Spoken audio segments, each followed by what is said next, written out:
অপূর্ব দত্তের লেখা কবিতা বাংলা টাংলা। অ্যানুয়ালের রেজাল্ট হাতে বাড়ি ফিরল ছেলে।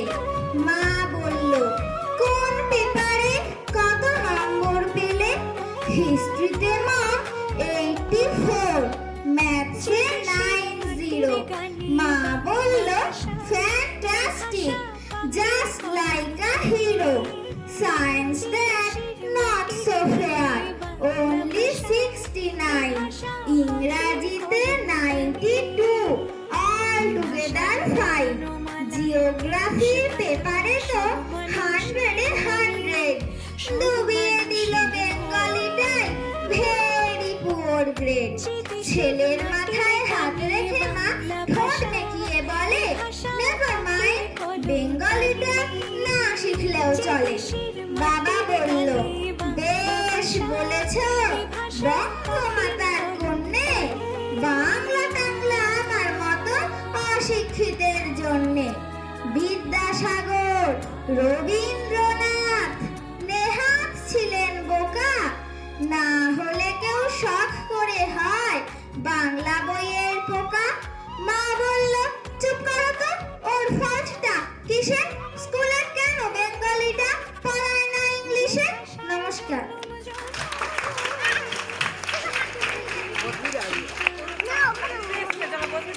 অনেক ধন্যবাদ মন্ত্রমুগ্ধকে এত সুন্দর একটা আবৃত্তি পরিবেশন করার জন্য। আবৃত্তির রেস ধরে রেখে এখন আমাদের পরবর্তী অনুষ্ঠান একটি সমবেত নৃত্য। ডেকে নিচ্ছি সুস্মিতা সিং ও সুমনা মান্ডিকে।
ভাষা, এই ভাষা পাখির কলম।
ভাষা পাখির ভাষা পাখির কলতানে।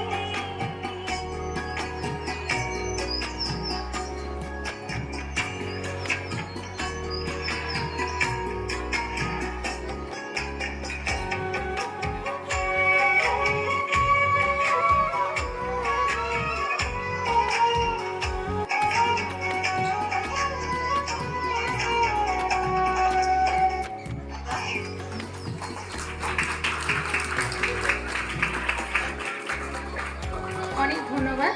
মাতৃভূমি স্বর্গের চাইতো প্রিয় ভূমি, আর মাতৃভাষা হলো তার প্রাণ। তাই মাতৃভূমি ও মাতৃভাষার সঙ্গে বাঙালি আবদ্ধ হয় বেনি সুতোর মালার এক অবিচ্ছেদ্য বন্ধনে। বাংলা ভাষাকে আশ্রয় করে বাঙালি লালিত ও বিকশিত হয়। বাঙালির ভাব, কল্পনা, আত্মার ব্যাকুলতা, হৃদয়ের প্রেম, ভালোবাসা মাতৃভাষার মাধ্যমেই রূপায়িত হয়। তাই মাতৃভাষা মাতৃদুগ্ধ সম। আর এই মাতৃভাষাকে যারা কেড়ে নিতে চায় তাদের বিরুদ্ধে শত শত বাঙালি সন্তান ঝাঁপিয়ে পড়ে মরণপণ সংগ্রামে। মাতৃভাষা রক্ষা করতে গিয়ে 1952 খ্রিস্টাব্দে 21শে ফেব্রুয়ারি জীবন দিয়েছিল বাংলাদেশের বহু তরুণ বীর বিপ্লবীরা। আমার ভাইয়ের রক্তে রাঙানো 21শে ফেব্রুয়ারি আমি কি ভুলিতে পারি? তাই তো এই দিনটিকে স্মরণীয় বরণীয় করে রাখার জন্য সারা বিশ্বে পালিত হয় আন্তর্জাতিক মাতৃভাষা দিবস। এই দিবস নিছক কোনো দিবস নয়, এই দিবস হলো জাতীয় গৌরবময় দিবস। এই দিবস মাথা উঁচু করে চলার দিবস। আমাদের দেশের মতো প্রতিটি দেশে এই দিবসটি পবিত্রতার সাথে পালিত হয়। 1952 খ্রিস্টাব্দে 21শে ফেব্রুয়ারি যেদিন মাতৃভাষা বাংলার মর্যাদা রাখতে গিয়ে বুকের রক্ত ঢেলে দিয়েছিল আব্দুল সামাদ, রফিক উদ্দিন আহমেদ, আব্দুল বরকত এবং আব্দুল জব্বর। সেদিন তাদের রক্তের বিনিময়ে শৃঙ্খলযুক্ত হয়েছিল দুঃখিনী বর্ণমালা ও মায়ের ভাষা। 21 শতকে মানুষ এত বিদেশি ভাষার প্রতি আসক্ত হয়ে পড়েছে যে বাংলা ভাষা তাদের সন্তান সন্ততিদের শেখাতে অনীহা প্রকাশ করছে। তারা শিশুদের ইংরেজি শেখাতে ব্যস্ত। তারা ভুলে গেছে যে মাতৃভাষা তারা জন্ম থেকে শিখে আসছে। তারা ভুলে গেছে যে মাতৃভাষা আমাদের শ্বাস প্রশ্বাস। অথচ তারা ধনে লোভে মত্ত হয়ে বর্তমান প্রজন্মদের বিদেশি ভাষার আদব কায়দায় গড়ে তুলতে ব্যস্ত। এটা বাঙালির কাছে লজ্জার বিষয়। বাংলা ভাষাভাষী সন্তানরা মম না বলে বলুক মা, বাবাকে ড্যাড না বলে বলুক বাবা। সকল শিশুরা গেয়ে উঠুক পাখি সব পরে রব রাত্রি পোহাইল, কানরি কুসুম কলি সকলে ফুটিল। কবিকার পাঠশালায় পড়া মন্ত্রের মতো সেই সুর নয় স্মৃতির মধু ভাণ্ডার। সেই আমার দেশ, মাঠ, বন, নদী, আমার দেশের জারি সারি ভাটিয়ালি মুর্শিদি।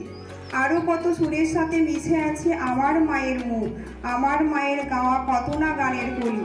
সত্যি আজ গর্বের সাথে বলতে হয় আমাদের মাতৃভাষা বাংলা।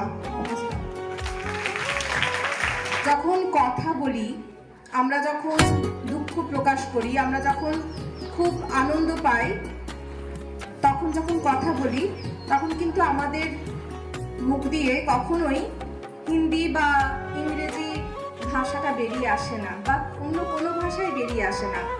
আমাদের মুখে কিন্তু তখন বাংলা ভাষাটাই বেরিয়ে আসে, কারণ বাংলা ভাষা আমাদের শ্বাস প্রশ্বাসে মিশে আছে। আমরা মাকে যেভাবে সম্মান করি, মায়ের কথা শুনে চলি, মারা যা বলেন তাই শুনি, সেইভাবে কি মর্যাদা দিতে পেরেছি? দিতে পারলে আমরা কার্টুন চ্যানেলে হিন্দি কার্টুন বা কোনো ইংলিশ মুভি নিয়ে বসতাম না। বাংলা ভাষাকেও সম্মান করো, বাংলা ভাষা সুন্দর করে বল, শুধু সম্মান না, শুধু বলা না, সুন্দরভাবে বলার চেষ্টা করো। একটা বক্তৃতা বলো বা একটা কবিতা বলো, তোমরা তাড়াতাড়ি করে দেখছি চলে যাচ্ছ। কেন? স্পষ্ট উচ্চারণ কেন হবে না? হয় না, হচ্ছে না উচ্চারণ ঠিকঠাক। স্পষ্ট করে উচ্চারণ করো, এইটুকুই বলার, এইটুকুই তোমাদের কাছে আমার আবদার, অনুরোধ, সবকিছু। ধন্যবাদ।